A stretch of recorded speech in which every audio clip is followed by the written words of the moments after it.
Sivasubramanian sir, இப்போது crew 9 விண்கலம் நீங்க சொன்னதுபடிதான், முன்பு விவரிச்சபடிதான் ஒவ்வொரு நிலைகளையும் கடந்து அது புளோரிடாவினுடைய கடற்கரை பகுதிகளில் தரையிறங்கியிருக்கு. இப்போ இதற்கு அடுத்த செயல்பாடுகள் எல்லாம் என்னென்ன மாதிரியான செயல்பாடுகள் இருக்கும் சார்? நாசா என்னென்ன பணிகளை மேற்கொள்வாங்க, என்னென்ன மாதிரியான அடுத்தடுத்த நகர்வுகள் இருக்கும் சார்?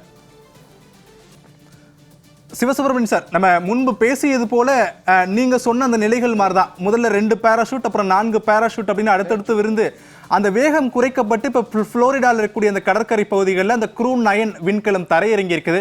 இப்போ அடுத்தடுத்த கட்ட செயல்பாடுகள் எப்படி இருக்கும்? இப்போ இவர்கள் மீட்கப்படுகிறார்கள், அதுக்கான அந்த கப்பல்கள்லாம் வரக்கூடிய அந்த காட்சிகள் எல்லாம் நம்ம பார்க்க முடியுது. அடுத்தடுத்த செயல்பாடுகள் என்னென்ன மாதிரி சார் இருக்கும்?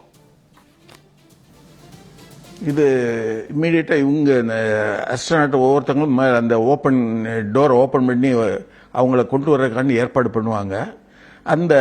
இந்த ஆக்சுவலாக இந்த கேப்சூலே கொண்டு போயிடுவாங்க. கேப்சூலே ஹெலிகாப்டரில் வச்சு கொண்டு போய் அங்கே வச்சு உள்ளே இருக்க அஸ்ட்ரோனாட்டை வெளியே எடுப்பாங்க. அங்கே எடுக்கிறப்ப அவங்க ஸ்ட்ரெச்சரில் வச்சு தான் கொண்டு போவாங்க. 4 பேரை 4 ஸ்ட்ரெச்சரில் வச்சு தான் கொண்டு போவாங்க. கொண்டு போய் இந்த கேப்சூலை பற்றிய இன்ஸ்பெக்ஷனும் நடக்கும். கேப்சூலை அடுத்து யூஸ் பண்ணுவாங்க. இது டிராகனுடைய கேப்சூலை அடுத்த இன்ஸ்பெக்ஷன் வந்துருச்சு பாருங்க.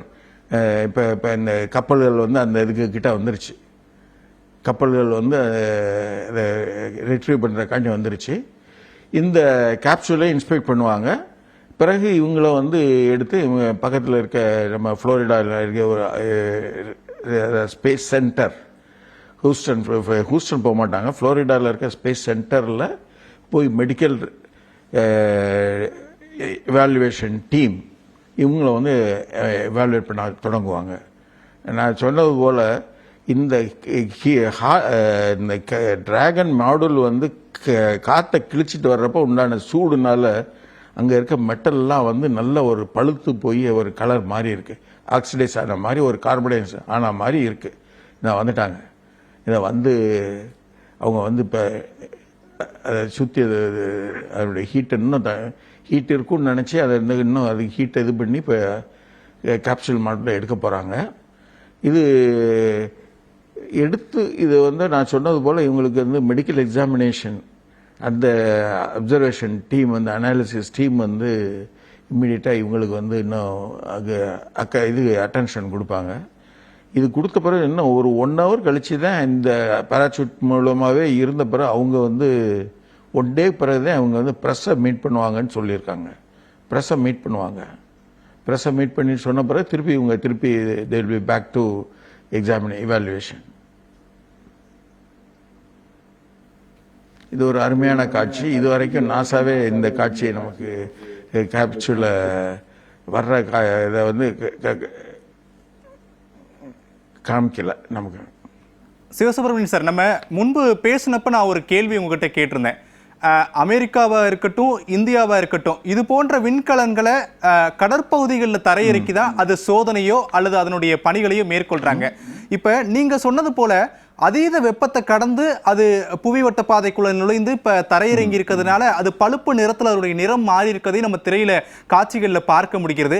இப்ப இந்த ஹீட் எப்படி அது ரெடியூஸ் ஆட்டோமேட்டிக்கா அதுக்கான சிஸ்டங்கள்லாம் இருக்குமா, இல்ல கடல்ல அது தரையிறங்கி இருக்கிறதுனால அது ஹீட்லாம் ரெடியூஸ் பண்ணதுக்கு அப்புறம் தான் அவங்கள மீட்பாங்களா? இது என்ன மாதிரியான நடைமுறை சார்? இது முன்னாடி இருந்ததுல இந்த விண்கலத்தில் டைல்ஸ் ஒட்டியிருப்பாங்க, அதாவது செரமிக் டைல்ஸ் ஒட்டியிருப்பாங்க.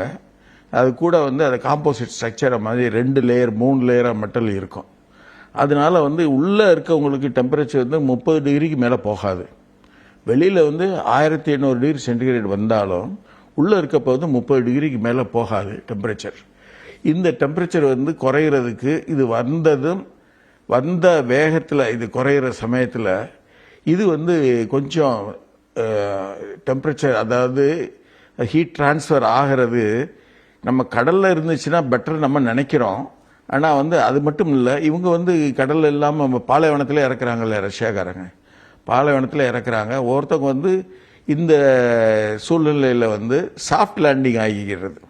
சாஃப்ட் லேண்டிங் ஆகிடுதுன்னா அதுக்கு முன்னாடி உள்ள இந்த ஹாட் ஏர் பலூனு அது சுற்றி இருக்கிறதெல்லாம் வச்சிடுறேன்னா அது கீழே இழந்தது அப்படி தவி அது ஸ்பீடை குறைச்சிரும்.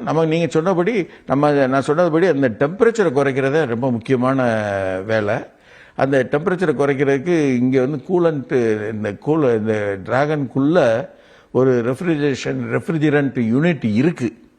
அந்த யூனிட் வந்து ஆளுகளுக்கு கூலிங் கொடுக்கறதுக்கு மட்டும் இல்லாமல் இன்ஸ்ட்ருமெண்ட்டுக்கையும் கூல் பண்ணிடும். அங்கே இருக்க இன்ஸ்ட்ருமெண்ட்டையும் கூல் பண்ணிடும். அந்த இன்ஸ்ட்ருமெண்ட்டை கூல் பண்ணிட்டோம்னா அதில் இருக்க கம்ப்யூட்டரு, அதில் இருக்க கருவிகள், சென்சார் இதெல்லாம் வந்து கூலாகி அதுலேருந்து அது வந்து நம்ம பத்திரமா எடுத்து நம்ம யூஸ் பண்ணிக்கலாம். இங்கே பார்த்தீங்கன்னா இப்போ நம்ம இந்த டிராகன் அவங்க வந்து வலையை போட்டு அதை இது பண்ணி ஹூக் பண்ணி இதை எடுத்துகிட்டு போயிடுவாங்க.